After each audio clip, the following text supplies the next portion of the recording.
Friends, today I'm joined by my friend Noah Giansiracusa. I think I said that right. I've been practicing that name, but my man is a mathematician, author, and professor whose latest book caught my attention called Robin Hood Math. He shows how everyday people can push back against these algorithms that are honestly shaping our lives, whether we know it or not. Noah has a gift for making math not just understandable, but empowering. In this conversation, we'll explore why he wrote the book, how he turned complex math into a story for the public, and what it means to use writing as a way to change how we think about data, power, and ourselves. Today, we want to understand how we can take some of that power back from the algorithms and how do we leverage our stories to empower ourselves. Noah, thank you so much for sort of just responding, because I emailed you on LinkedIn, and I was like, man, I think your book sounds really cool, and I'm interested. Would you get on this podcast? And you kindly replied and wanted to hop on. So thank you for that, man. I appreciate you for coming on the show. Oh, my pleasure. Yeah, this is very cool. So tell our audience a little bit about yourself. Of course, your field of study. Obviously, you've also taught at Harvard. I want the audience to know a little bit about you. So my background is math. I majored in math in college, jumped through all those hoops, became a math professor. Always enjoyed it, but honestly never quite felt that spark that this is what I was meant to do. And during the pandemic, I just always kind of wanted to try writing, really writing a book and see what happened. And I just thought, now's the time. Everything's weird. We're locked at home. So I just started writing a book that I thought, let's just see what happens. And I just loved the experience. And I didn't know anything about the publishing industry world at all. So what I ended up doing, it went with a division of Springer, but it was very hands off, just a couple inches above self-published, I would say. So It was great. They got it on Amazon, it was on some shelves and stuff, but it was very self-driven. And I loved it. So it didn't sell many copies, but I'm proud of, what it turned out for first experience. But I could just tell right away, I'm hooked. I want to do this again. But the second time around, I did the proper thing, got an agent, went through all that. So I'm sure we'll get to that later. But that's kind of the story. It's just math professor who fell in love with writing midway through my career and I don't want to quit. I love it now. I love that, man. Okay, so I'll be honest with you. Growing up, math was a very hard subject. Even though, like I shared earlier, my dad taught me so much about our heritage and algebra and math and how all these things sort of originated in the Middle East. And so I've always been fascinated by that, but I was, creative. So painting and art. Hey, Matt, hold on. Who said math is creative? I want to get there. Set the record straight there. And in fact, a lot of what you're describing, that culture, the math was closely used for geometry that was used in mosques and temples. So religion, 100%. Math, everything, spirituality, culture, art. This was not separated into different things. They didn't have notions of STEM. And I think the time your place you're describing was really one of the epitomes of let's just bring it all together, put it under one roof, and that's humanity. So I was joking by pointing out no, but it's an important point. Math is not different. It's part of the other things too. But I think you're right. 100%. We don't think of it as creative. And honestly, here's where I'll probably offend some people. The way it's taught in school, it's not creative for the most part. Yes. And this is kind of one of the things I want to do with the book. I did frame the book mostly as about fighting back against algorithms. And that's definitely one of the main goals. But a second goal that to me is at least as important is just help people realize it's not your fault if you think you're not good at math or you don't enjoy math. It doesn't have to be that way. Math can be taught in lots of different ways. And that's also what I want to show is if you teach math not as here's an isosceles triangle and here's Pythagorean formula and all this stuff, but here's the math that runs Instagram's algorithm and TikTok's algorithm. That's just more relevant, and I think for many people interesting. And it can be the exact same math, right? It can be the same formula, but you're just showing it in a setting where people can relate to it and understand I get it, that matters. Yeah. Brother, where I was going with that, and I love that you shared this, is because I ended up studying architecture. My dad. Oh, you're kidding? Oh, that's perfect. Yeah. So it was 100%. You can't do architecture without math, or at least the understanding of just geometry and understanding of numbers and how all those things come together, and physics. Really cool. And but that's the beauty of when it's like reading too, right? Like so many of us grew up like, oh man, I hate reading. Why? Because we had textbooks. Like textbooks were like boring and dry, and there was hardly any of a story. But once I had an amazing teacher who was like, no, I want you to read this story. Like really read this book. It was, 20 pages was in it. That's when I started falling in love with story, because I was like, I wanted to learn about architecture through story. And so she kind of had those two sort of variations in this book, right? And it was just like, oh, this makes so much sense. I like reading. I want to read more because it's interesting. And I think when we find our interest, that's when things start to spark. But I love your approach in that, look, math is in everything. Well, I want to key off. I know you want to kind of ask some other questions, but I can't resist. This is too important to me. Please. What you just said, I think it just strikes a chord with, I mean, first of all, your experience in education as a student is exactly what mine was. I did not like breeze through math and find it easy. And I was some kind of math prodigy and everyone else was struggling and I became a math professor. It's the opposite. Like it was hard for me, just like it was for everyone. In fact, I have an older brother who I would say is much, much more gifted than me, who's also became a math professor. And what happened was he kept saying like, math is awesome, you should do it. And of course it was easy for him. And I tried it and I was like, this is really hard. And because it was hard, I didn't enjoy it. Like I wanted to, but when you get like C's and D's on your exams, it's not fun. Like, sorry, it's just not. No, and it just kept being frustrating. But over the years, I kind of stuck with it, not because I was like really drawn to it, because I was like, shit, now I've sunk like 3 years into a math major. What else am I going to do? Like I have to finish and graduate. And then when you graduate, going to grad school is postponing making life decisions for another few years. So I just kind of went into it like a path of least resistance. I just didn't know what else to do. So it was not like I was loving it or that I was really good at it. But those struggles actually help me now as an educator, and it's related to what you were just describing. It's because I know how hard it can be, like math and anything else. I know how frustrating, and I know what a difference having those stories that you described that can make it, palpable and real can be. So it helped me, and that is something I try to share with my students and my readers, and just understanding, like, I'm not going to write to my audience as though they're a bunch of math professors. I'm going to write to them like thinking of myself when I was a student struggling, like not just having trouble with this stuff, but finding it boring because I didn't see the point in it. It's not that it was hard, it was that it was irrelevant. And I could not motivate myself to study something boring and irrelevant. Like other people could just sit down and study it because they had to get their A's, and I couldn't do that. I just needed something else. So I think stories, they tie things together. So what you experienced with architecture, exact same for me in math. Yeah, 100%. And I like what you said there, like growing up, because, like whether it's yourself or you kind of adopt this sort of, how does this apply to my life? Why does this matter to my life? Like doing trigonometry or whatever, like it just felt so distant as to how I could actually use this. But then, like in the last few years, I'm slowly teaching myself about stocks and finance and, just like understanding that stuff for the sake of, okay, this is a thing in our world and I need to understand it. Right.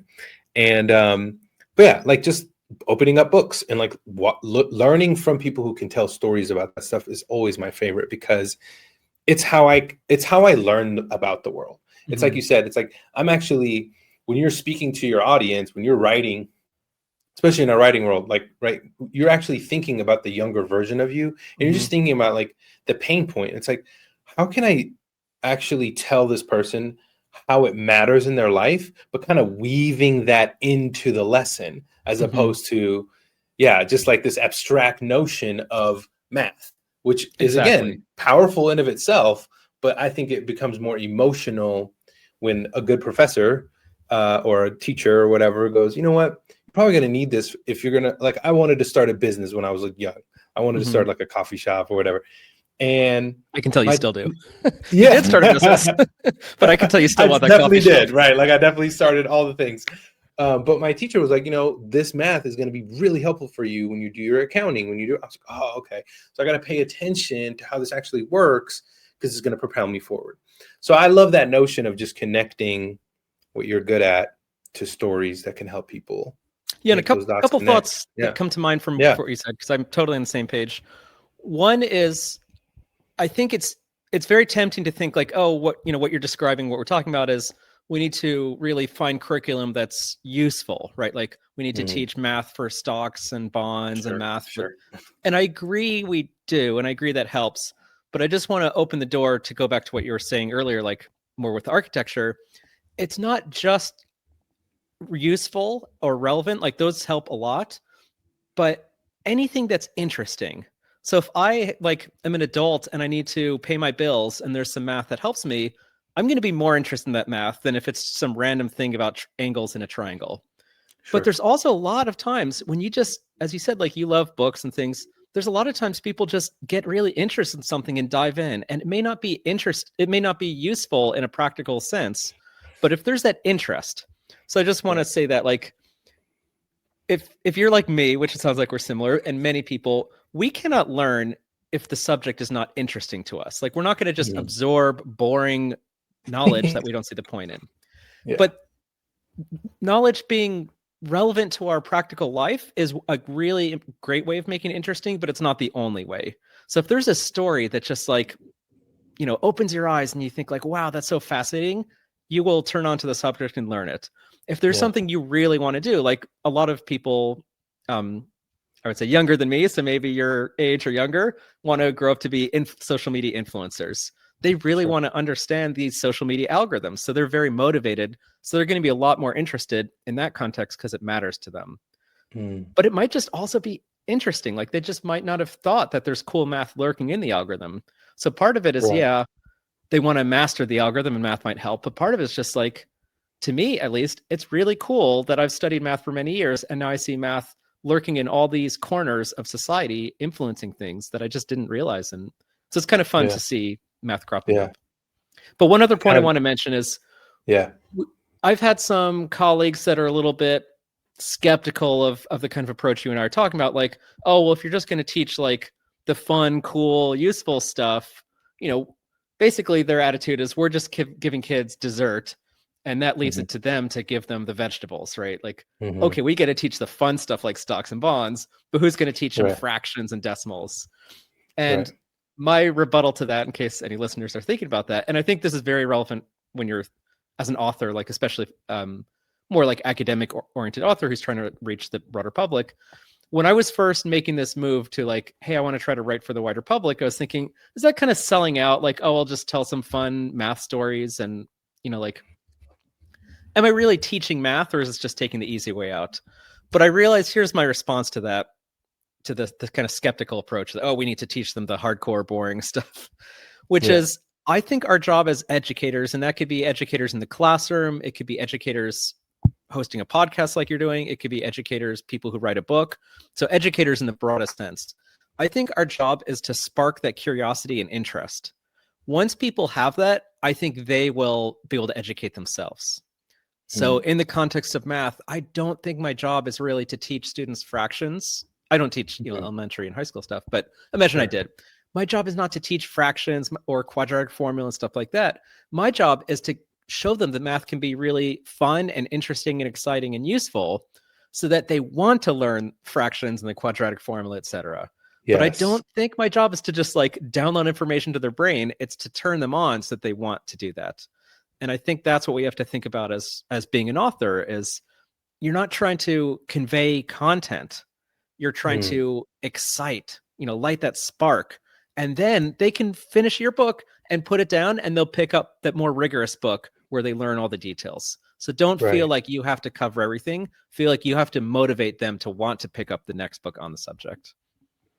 So powerful. I love that. I love this idea of I'm just here to excite the person reading this book about all this world that they may not know about, or that they do know about, but they have ignored it for so long or whatever, or like don't think it applies to them. And I think you're right. Just start with the exciting components and then kind of reverse it because that's just insanely powerful because that's how we can understand our world in general, right? The deeper we go into anything in our world today, like you said, it is math. It's mathematics. It's no matter how we chop it up, whether it's like you're counting sheep like back then, right? Or like doing, hardcore math today in building spaceships and whatever it is, right? I think that's really powerful. So I want to talk a little bit about your book. Hmm. What gave you this idea? What is Robin Hood math? When someone like, because that caught my attention. I thought that was Yep. really interesting. Can you describe that to us? Like, what is that? What was you trying to like really Yep. encapsulate in your book, and talk a Well, little bit about this idea? since this podcast is almost more about like writing and being an author than like the content, Yeah, I'll open up some like behind the scenes stuff. please. So Yeah. I actually wrote most of it with a different title in mind. We are going to call it something like Not Just a Number. And Mm, it was the idea that so much of society treats you like a number. Like the government does this all the time. When you feel like your taxes, you feel like you're just this number in this system. But now that algorithms are everywhere, like you go on social media, you have a follower account, you have likes, you have just everything is just, you're a number. What you do is a number. So there's this kind of like dehumanizing feeling that you've just been turned into a number. And I was mm, thinking, like, how do we overcome that? Well, maybe the reason we're all turned into numbers is because you can plug numbers into equations, and that's what the tech companies do, right? They want to maximize engagement. So they kind of treat us all as data points, as numbers. They feed us in the formulas. They predict what we're going to do. They optimize. They maximize. It's all just kind of like turning everything into math so they can try to find the maximum profits, revenues, mm. attention, whatever it takes. Yeah. And I just thought, well, if they're kind of playing this game where our lives are just math, maybe what I can do is teach the public what kind of math they're doing. And maybe by being more aware of that math, we can try to resist it a little bit. Like if they are just plugging us into equation, let me teach people that equation, and then they'll see how they're being used and why you're just treated as a number by all these algorithms and how. So that was the original idea. And like near the end, I mentioned something about how you can actually take some of these equations that these like tech companies and others are using and use them in your own life. And I just like wrote Mm, this one little line in the book where I said, it's sort of like Robin Hood math. You're taking the equations from the rich and giving them to the poor. I love And that. my agent, so as I mentioned, this Robin Hood Math is the first book Yeah. I've written with a literary agent. Right. And when we get to discussing I love publishing that. and stuff and advice, Yeah. I already can't resist saying my number one piece of advice: get an agent. It is I the love like that. game It changer. is it is a game changer for sure, and I feel like a lot of people mention that. And I do want to get into that, So we'll get but into yeah, I that. So want to talk a little bit let me about go back a little more on the Al-Khwarizmi. Robin Hood Math. So Yeah, so yeah, she yeah, pointed out it was so cool. She said, "I think that's your book," and I said, "What do yeah. you mean?" She said, "I think that's your title, Robin Hood Math." And then I realized every chapter, it now is clear like which chapters belong in the book and which get jettisoned. The whole book Clarity. had like a much more clear focus with the it's funny, like I don't know what the general advice is. Like I'm not, I'm learning how to write just like everyone else. Yeah, I thought you kind of like pick a title and then you write the book, or maybe you write the book and then pick a title. right. But it was just so interesting that once she found this different title for the book, it made it so much easier to see what the book was about, even though I'd already written most of it and what should be included and what shouldn't. It really helped clarify. And then now I can kind of answer your question after that roundabout.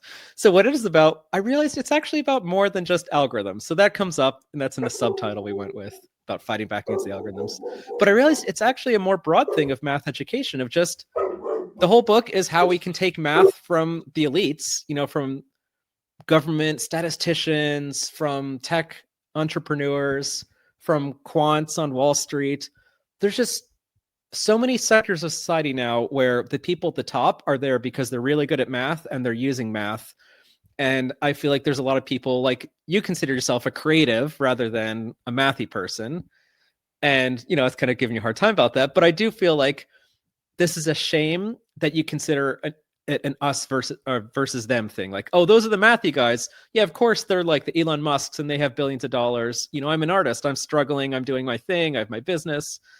I don't think it has to be that way. I think we can all benefit from math. Like, we don't all have to be an Einstein or a Musk or a math professor or whatever, but like, the rising tide lifts all boats. I think we can all use more math than we do and we can all benefit from it. And it's not as hard as it seems. And we can look for inspiration from those who've made a lot of money and have risen to the top. So that's the kind of joke with Robin Math is we're taking from the top and giving to the bottom economically, but we're not taking like they don't have it anymore. We're just saying, hey, we can all use math. But that's a long-winded answer.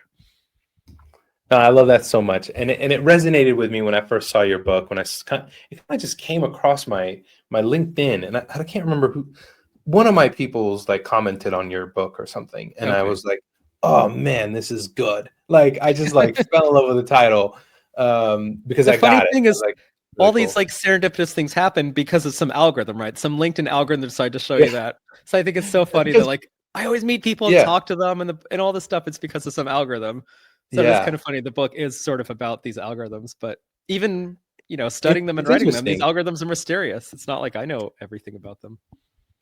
Man, I love that because the thing about, social and like my interests and like how I try to find people to connect with and work with and all that good stuff is I'm like, oh, I kind of know how the algorithm works. So if I like put my interests out there, then it will know and it will like show me the things I'm interested in or the people that I need to connect with, Mhm. which again, it's kind of like when you understand the math or the understand how this thing kind of works, then you can say, well, here's how I want to use it. Right. And I think that's a very powerful thing. And then here's how I don't want it to use me. So Mhm. you can like put up your filters or your whatever. Right. So I think there is a powerful notion that like the more you understand these things, the tools, the computers, whatever they are, the more you kind of gain that power back. The Robin Hood theory, right? Like it's Yeah. just really cool. And Yeah. I love how you describe Elaborate that. on that because I So, think it's a really important point that we all use social media or search and all these, we all use some of them to various extents. for And we sure. all don't know the details of how they work, but have some vague idea, right? Like if I'm really interested in sports and I comment and like a lot of sports stuff, I'll see more sports stuff. So like we get the gist that they're kind of based on engagement, and that's totally true. Like that's not wrong at all. But I think it's really important. You kind of hit the nail on the head with this idea that there's two parties involved. So who is the algorithm really serving, right? So Mm, we tend to think it's us, like I like sports stuff. I comment on it. It learns that I'm interested in it, so it shows me more sports stuff. So great, like it's learning what pleases me and it gives me more of that. But if you think about the algorithm, it's actually written for the tech company, right? The mhm, algorithm's job is to make sure I keep returning to the platform, that I spend a long time on the platform because I'll see more ads, right? Every minute I'm on the platform and scrolling through content is a minute where I can be seeing ads, which is how they generate yeah. revenue. These are not subscription. Nobody pays like Right. Netflix Right. fees. A month is a monthly subscription to watch Netflix. TikTok, Facebook, Instagram, all these things, It's all free. they're free, so they're Yeah. ad based. So Yeah. now you have to step back and say, okay, yes, the algorithm is finding what I'm interested in, feeding me. If I like sports, it gives me sports. But the algorithm's job is actually to keep me on the platform for as many minutes as possible. That's the Mm, goal. And the algorithm has figured out that if I'm into sports, it'll show me more sports because that'll keep me mm, on. Okay. But, and this is where we get to all the scary stuff, the algorithm also figures out that arguments keep people on, really like scandalous headlines keep people on, disinformation, like all kinds of right. disagreements, like all the stuff that's tearing society apart, that also keeps people on. And you have to Mm, ask, is that really benefiting me? Like, do I actually benefit by going online and watching people argue or being involved in these arguments? yes. Or is it like I do go on and I get sucked into that because I'm a human? It's like driving down the road and you see a Yeah. car crash. You can't help but look. But Right. then you have to think, is the algorithm really serving me at that point? Or is it just addicting me because that's how it serves the company and generates their profits? So Yeah. then to circle back to what you were saying, I do think the more we know the nuances of the algorithm and how it's working, that's how we can try to steer it back and say, damn it, I like sports. I just want to see the sports stuff. Like, stop bringing me into this other garbage. So Right. the algorithm is capable of helping you and giving you the stuff you want, but you have to really work and push it to do that, because the kind of Mm, like path of least resistance is that the algorithm's just going to suck you into whatever happens to addict you. And that might be yeah. your interest, but it might be like, Yeah. junk. Yeah. It might be Yeah. Yeah. dangerous Yeah. stuff. So that's where I think we do need more agency, is we Yeah. can't just assume the algorithm's serving us. It's serving Right. tech companies. It can also serve us, but we have to make sure it does. Definitely. I think this is where the opportunity lies in the challenge, right? Is that if you do get decent or good or now use vibe coding or whatever, you can sort of make your own thing, right? You can make your own sort of sports only social media platform, whatever. That might be a really good idea out there if somebody wants to do that. just hit me up and give me something from it. Like that would be great.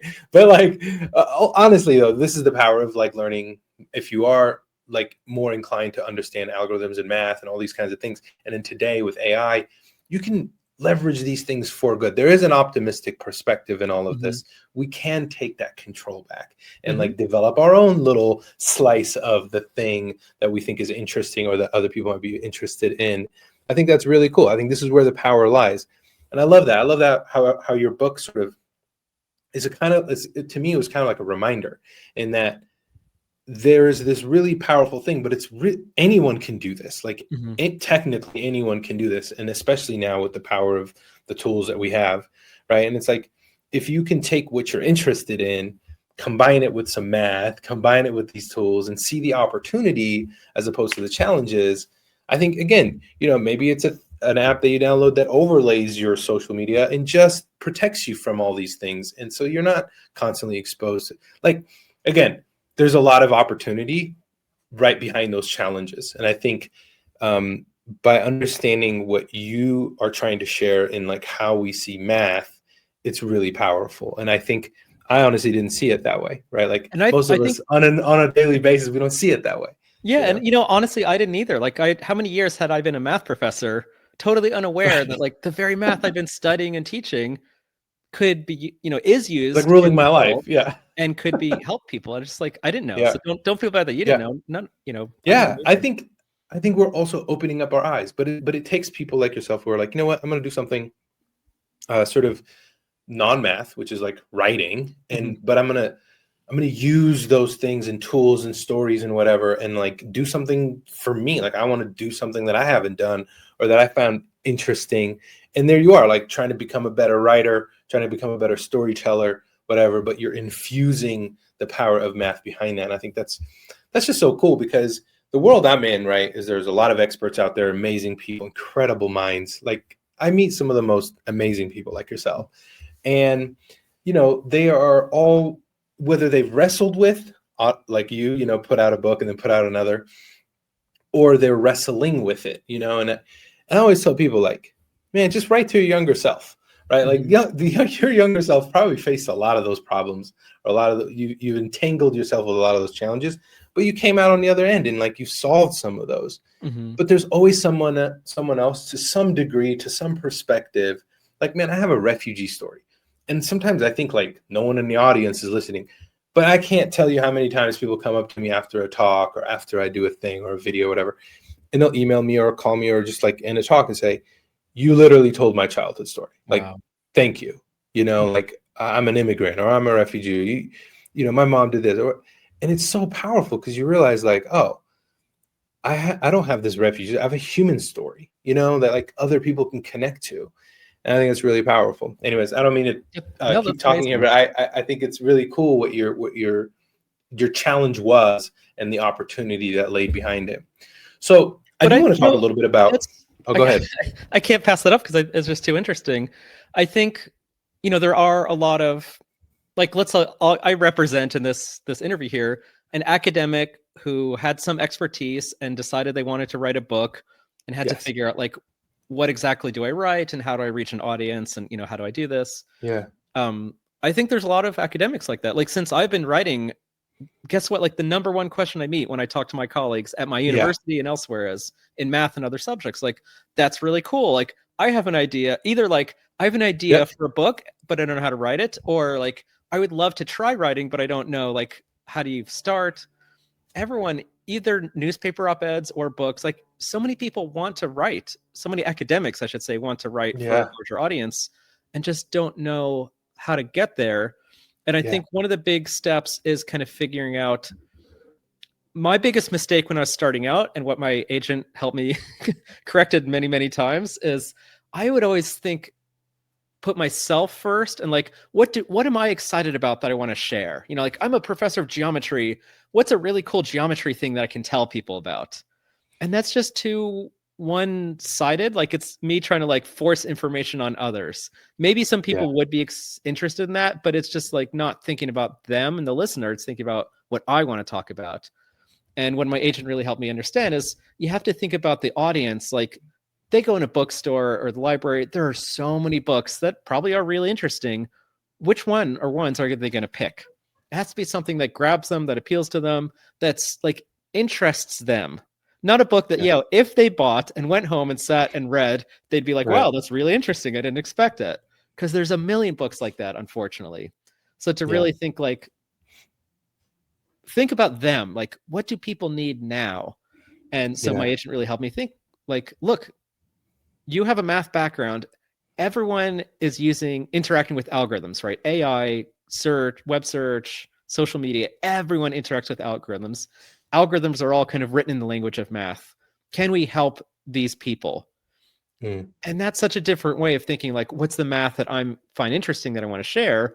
It's what's the real lived experience that people have where I could add something of value to them. And it reminds me a bit of what you're saying with your life story is you reached people and you resonated because they've lived an experience that is reminiscent of what you went through, and hearing about it, you up on stage sharing, it just makes them feel more connected. But it's that connection to the listener. Like, even though you didn't anticipate it, you did build a connection to the listener. And I think that's what we really are trying to do as writers. It's not what I was trying to do before, of just like, here's a cool thing, let me tell you about it. It's just has to be like, there has to be a deeper connection, some shared experience, something that leaves them feeling like, that story is my story, and now I can make, understand it better. So I'm glad you shared that. I think that's really important as writers to think about, like, what you described 100%. Is the best outcome. We want to tell something that's genuine to us, but that leaves people thinking, like, they get me, like that person there, the writer, the speaker, whatever we're talking about, they get me. Like, I've been there, I understand that. That's the goal. That's really powerful. Even for academics, right? Like, we're afraid almost to be very personal and put our identity and our humanness. Like, we're kind of trained, like, it's one of the hardest things academics struggle with, I think. Academic papers are so dry. It's like we're trained out of that to just write, like, here's the facts, here's the facts. But and the facts are great, but like, weave them with the story. You know what I mean? Like, weave them with the vulnerability, weave them with the what you didn't know. You know what I mean? What surprised you behind those facts? There's a human story around those facts, and that we can use that to help convey the facts. I think emotion is I think it is hands down, obviously, the thing that does connect it. It's like an ether, right? That's like out there that connects all humanity. And, we tap into those channels when we go deep and become vulnerable and be honest and raw. And I think that's really cool, man.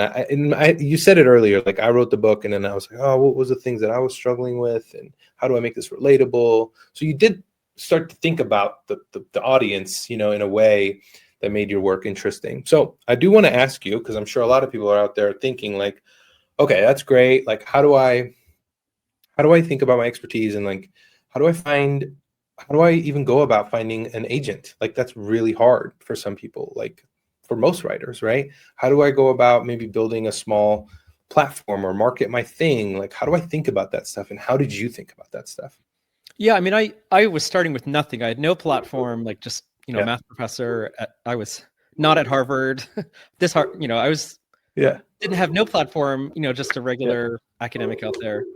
Was not famous in any sense of the word. But I just wanted to write, so I was just looking into it, and I found this webpage, this blog called Jane Friedman's blog. She writes a ton about the publishing industry, and she has like entries on every component of it. And one of the ones is like, should you get an agent? And reading that convinced me that the answer was yes. And going through this has even more convinced the answer is yes. But getting an agent, honestly, is hard. Like, that's one of the biggest bottlenecks. In fact, she had some interesting statistics. I forget the numbers, but like, it's very, very hard to get an agent in some ways. But once you have one, you have a very high percentage chance of landing with a publisher once you secure that agent, which just means work hard on getting that agent. Like, that should be your goal rather than writing a book. And you do that early. So this is something I've told people more than anything else. Like, don't come with a fully written draft of a book and say, here's my book. How do I get an agent? What the agent wants is the idea for the book and a chapter, because the agent's going to help you like re-envision your book and tell it very differently. Right. Like what I mentioned with the Robin Hood math. The whole point in having an agent, like, they connect you to the publishers. That happens later on once they're trying to like sell or auction off your proposal. But before that, they're trying to say, here's someone, let's say they're working with an academic. Here's someone with a lot of domain knowledge how can I help them find a story or something that'll resonate, something marketable that'll sell? They may change your book idea quite drastically, and you need to be open to that. And I guarantee you will be happy with, you'll be resistant at first, and you'll be happy Yes. once you accept it and succumb to that. Right. You have Yeah. your idea you want to write, and like they come along, you're like, no, that's lousy, that's not going to work. But once you start writing it, you're like, this is genius. I get it. I get to do what I wanted to do, but it's going to reach more people. It's going to have a bigger impact. So go early with, reaching an agent. But anyway, there's blogs and things. I like the Jane Friedman about the details of getting an agent.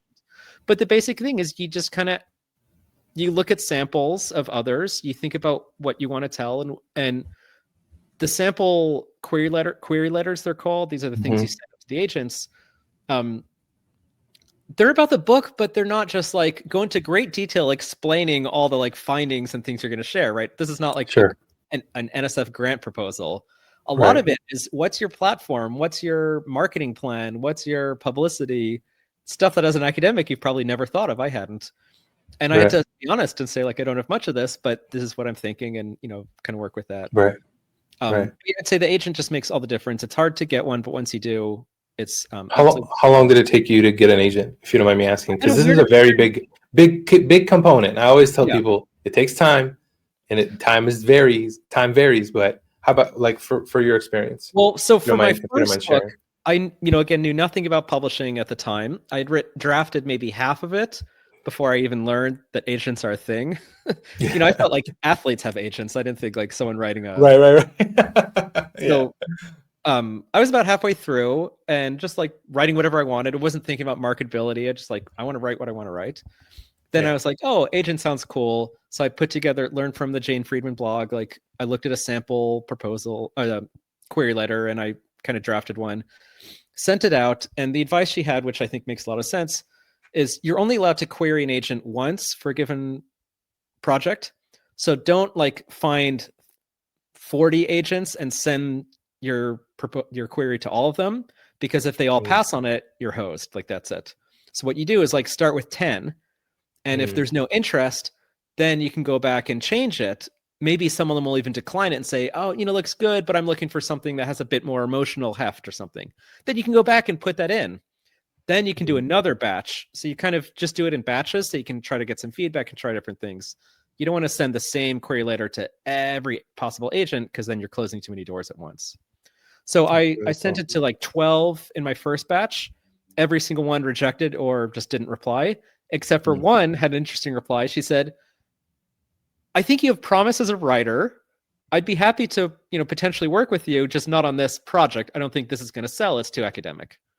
And what we ended up deciding, we met on Zoom and chatted, is I said, you know what? I do really want an agent, but I've already written half this book. I don't want to throw it in the garbage. We didn't really see a way to salvage it. So I said, what if I just publish this one on my own with like an academic press, and I just do the standard thing? And then after that, you and I will just write a book from scratch together. And she said, great.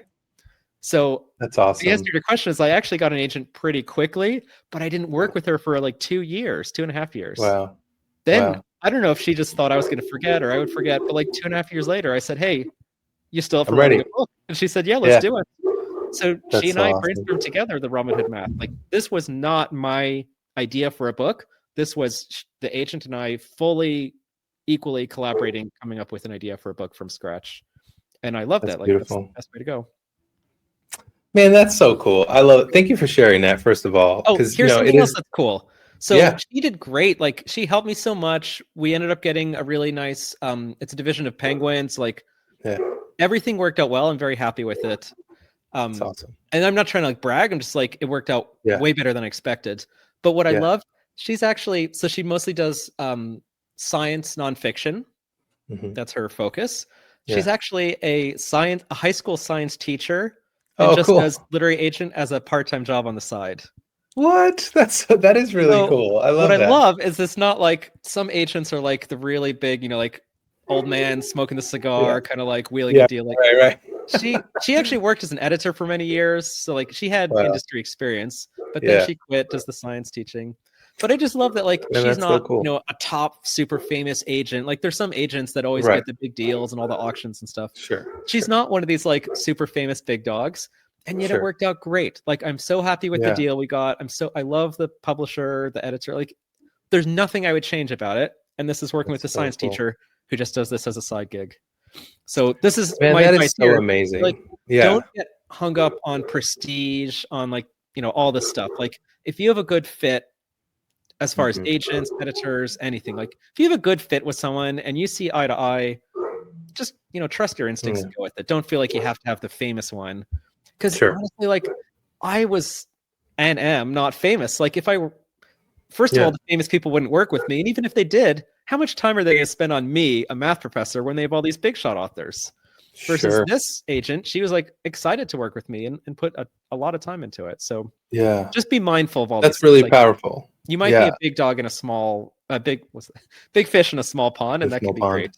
That's great. I love that. What a great perspective. I have one more question for you. Mhm. And it's a question that comes up often for a lot of authors, and a lot of variety of ways to answer it. But like for you specifically, like the question around marketability, or like having a platform or having an audience, because that obviously I'm sure that comes up, right? What was that discussion like with your agent about that kind of like, how do we resolve this? Or is this something that the editor or the maybe the publishing house didn't really care for? Or like, what was that discussion like about marketability / your platform and audience? Because that's a huge thing that comes up for a lot of authors. Mhm. And they can't they can solve it. It just takes a long time to go out and build an audience and YouTube channel, whatever. That's kind of my work, is what I help people do. Mhm. But what was that like for you?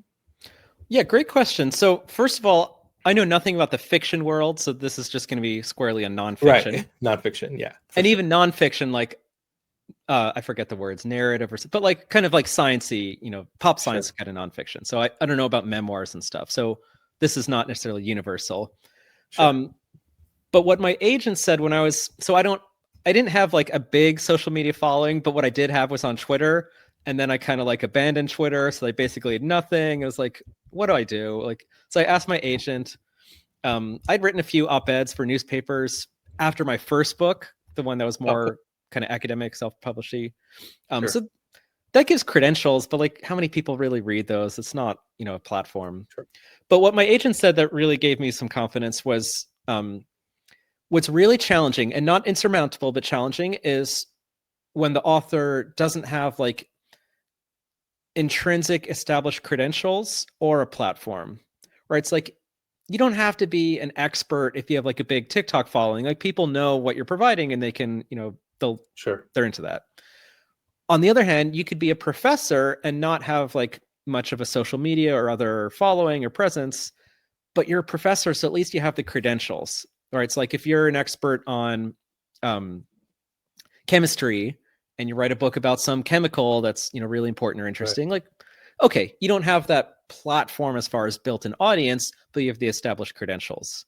Sure. So what she was saying is like, it's difficult if you have to navigate both those hurdles simultaneously. Right. So if your audience on this podcast is leaning a bit more academic, one thing I will say is, don't worry so much, because like, if you look online, a lot of what you'll find will be people saying like, oh, if you don't have 200,000 followers across social media, you're not going to make it. Yeah. And that may be true for like, I don't know, a fiction writer or nonfiction writer who's just like a hobbyist enthusiast. But if you're an academic, then, okay, it would be nice to have that social media following. I don't have it, but don't give up. Like, they will help. At least you have the credentials. Really cool. So it depends. But for me, at least, I think my publicist did a really good job, and that is their job. I didn't hire a publicist; they came through the publisher. But that's their job, is to basically say like, here's this professor who wrote this thing that people care about, and like, they have the publicist has the contacts and the connections, and like, it would be nice to have more social media following on my own, and a lot of authors do, and something I could work on, but something we can all work on. But there are plenty of examples of people who don't have that can still do very, very well.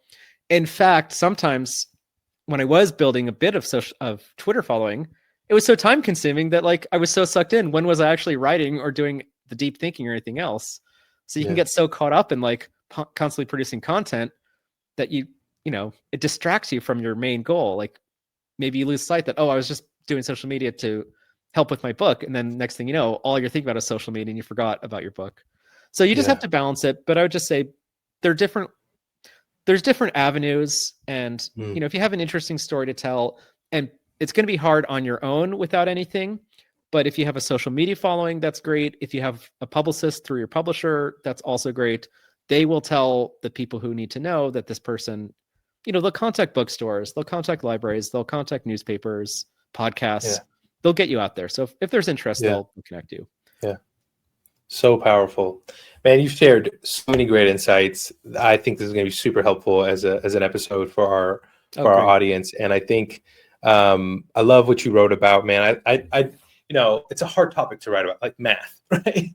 But you did such a good job in humanizing it. And I think that's the most beautiful thing about turning our expertise into something that, could be packaged into a book, packaged into something that people will enjoy and read and share. So kudos to you for doing that for sticking to it and going out there and just trying and just being a good example of a person who literally started with nothing at, ground zero in COVID, which I feel like most of us were. Yeah. Right? We all were looking for something then. Yeah. Right. And then here you are like 5 years later and it's like you have a published book and hopefully maybe working on another one down the line. And I think that's just super cool, man. And so much to learn from. So if you're out there, go follow Noah on LinkedIn, share some really cool stuff. Go get the book, 100% go get the book. It's actually, I've gotten through like 3 chapters and it's really good. Again, I'm not a person who's like, I love math and I want to do this every single day. It's not that at all. And it's so powerful.